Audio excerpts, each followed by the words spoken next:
If I were on a mission to carve out some killer abs in 2024, here is exactly what I would do, and what you can do too. At the end of the video, I will have revealed the two most important factors to actually carving out visible abs. First, let me share why I think it is that you should listen to me. My name is Joe Joheim, and I have coached over 502 men inside my program, defaultkings.com. And we specifically help these guys lose fat and keep it off permanently, which means naturally quite a few of them have left the program with visible abs. And you might not care that much, but I think it's important to mention that I have visible abs, and I have for essentially my entire life. With all that being said, sit back, relax, and let's get into the actual content of this video. Factor number one is leanness. For the context of this video, I want to define leanness as just the percentage of your body that is comprised of fat. So the lower that number is, the more likely you are to actually have visible abs. To better understand this, I want to just show you a picture of one of my clients, Joel. He's 44 years old. He has a full-time job.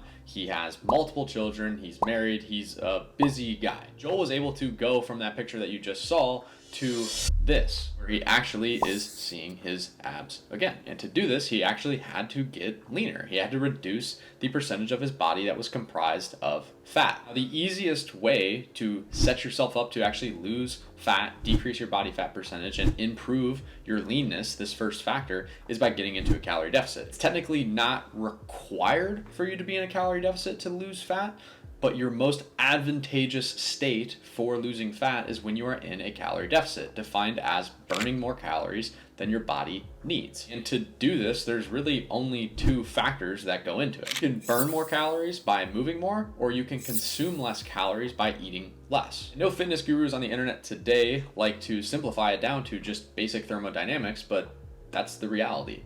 It truly is calories in, calories out, moving more and eating less. So for Joel, we started him out with a pretty aggressive calorie deficit. We've seen a ton of success starting guys at around their basal metabolic rate, which you can calculate your own basal metabolic rate using any online calculator that you can find and start there. And yes, this is technically a very aggressive calorie deficit because your basal metabolic rate is just your baseline calories needed for basic organ function and survival. But the reason we do it is because it gives us a buffer for human error. What do I mean by that? What I mean is that a lot of times people underreport their calories, and it's not intentional. Sometimes it is, but not always, because they forget to track things like condiments. They forget to track cooking oils. They forget to track things like liquid calories, or they just aren't familiar with the tracking software that they're using, and they miscalculate these things. So by putting your calorie goal at just your BMR, your floor, a very aggressive calorie deficit, we give ourselves a buffer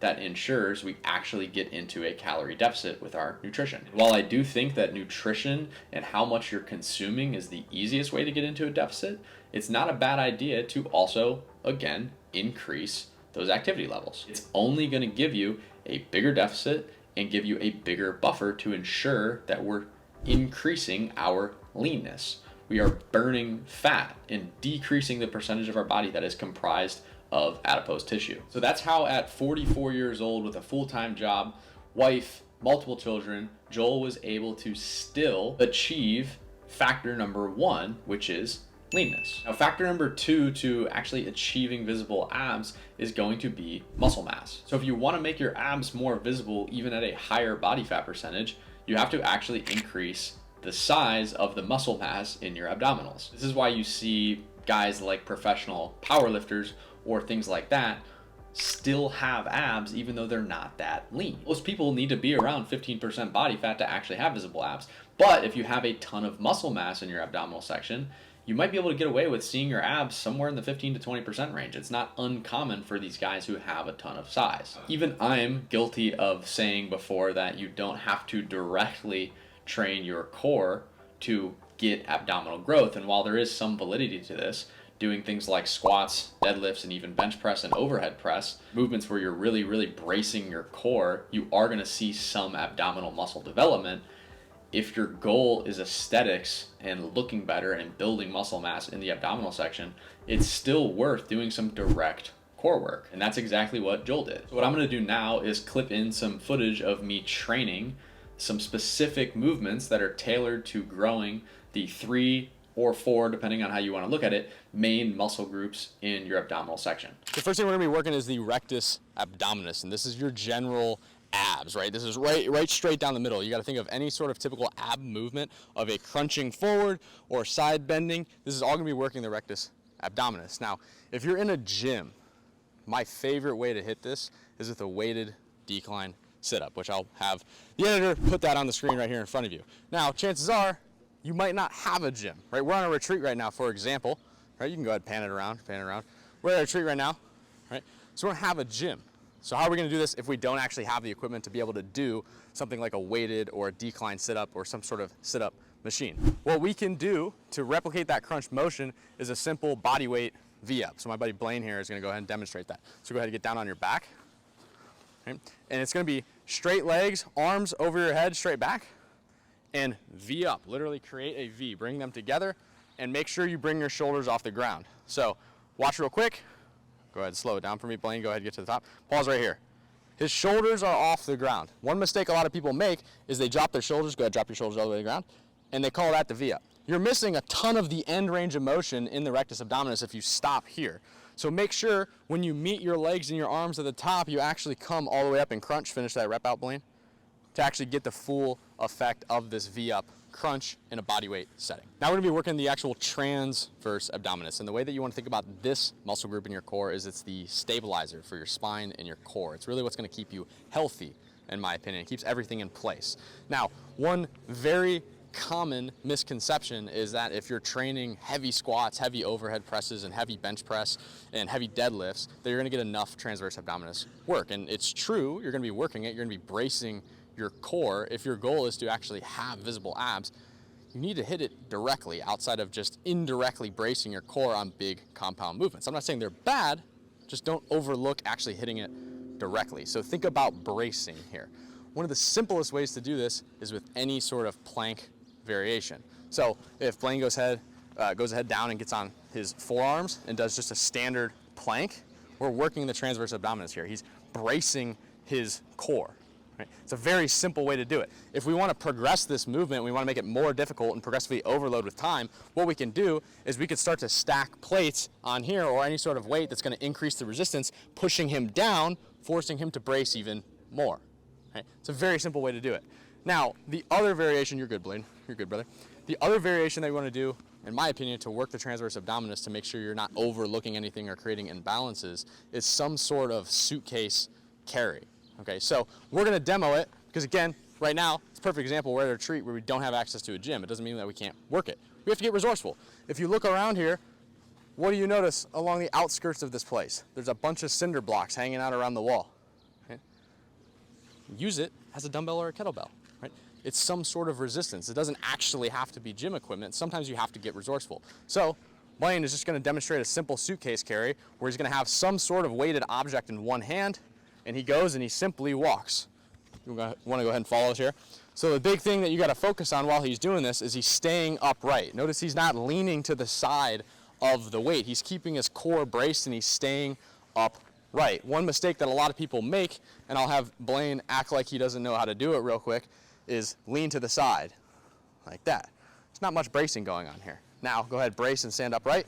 This is how it should look when you're doing some sort of a suitcase carry, when you have the resistance, if you truly want to brace the transverse abdominis. Last thing we're going to hit here is the internal and external obliques. And what they are responsible for is the actual rotation of your trunk. Sometimes people like to consider these as two separate groups, and technically, physiologically, they are. The reason I'm lumping them together for this video is because the way that you're actually going to hit them is through similar movement patterns. Right? And when you think about trunk rotation and you think about the internal and external obliques, you're thinking about movements like throwing a football, swinging a golf club, throwing a frisbee, right? All of these things where there's trunk rotation. So how do we hit it? We rotate our trunk. One of the simplest ways to do this, if you don't have access to equipment, is going to be something as simple as just a Russian twist. So Blaine's going to go ahead and demo a Russian twist for us. Okay, he's going to sit on his butt, cross his legs, pick his feet up off the floor, and he's rotating side to side. One mistake a lot of people make is they short the range of motion. Pretty common with any movement. So if Blaine decides to not rotate all the way and just sit here and just go ahead and like touch the floor on each side with your hands, but don't actually rotate. So stay right here. He's not actually rotating his trunk. he's just moving his legs and touching his arms side to side. This is one of the lazy ways I see people do a Russian twist. So if he goes back and does it correctly, he's actually twisting his core, and that's what you want to replicate. In a body weight setting, if you're doing something like a Russian twist, the way that you would progress this movement and make it increasingly more difficult, which means more hypertrophy, more muscle growth, more strength, is you weight it. So I would give him a medicine ball. We already showed you the cinder blocks that we have here. If we need to get resourceful, something heavy, some sort of resistance to make it more difficult. Okay, now I will say Russian twists are not my overall favorite movement to hit these, just if you're in a capacity where you don't have gym equipment. If you're in a gym, I highly, highly, highly recommend some sort of cable rotation, some sort of wrestler's twist on a landmine, and I'll make sure our YouTube guy goes ahead and puts 2 clips of those right here on the screen in front of you for our cable twists and our wrestler's twist as well. So that's the last thing to hit, those internal and external obliques. And so those are a few of my favorite exercises to improve factor number 2, which is muscle mass. So what this is going to do for you is increase the size of your abdominal muscles, which will make them literally larger and more pronounced, which means you don't have to be as lean as you might have to be if you had less muscle mass in your core. Now, if you're a Christian guy that wants to learn more about how my team and I will work with you one-on-one using our default actions framework to help you lose anywhere from 10 to 30 pounds in the next 12 weeks, all you have to do is go to defaultkings.com and book a free fat loss assessment where you'll chat with either myself or somebody from my team about how we can help you. Thanks for watching. If you found the video helpful, like, comment, subscribe, share it with your friends, do all the YouTube-y stuff that you know how to do. And while this video showed you how to get abs in 2024, this video will show you how to actually burn fat and lose muscle at the exact same time.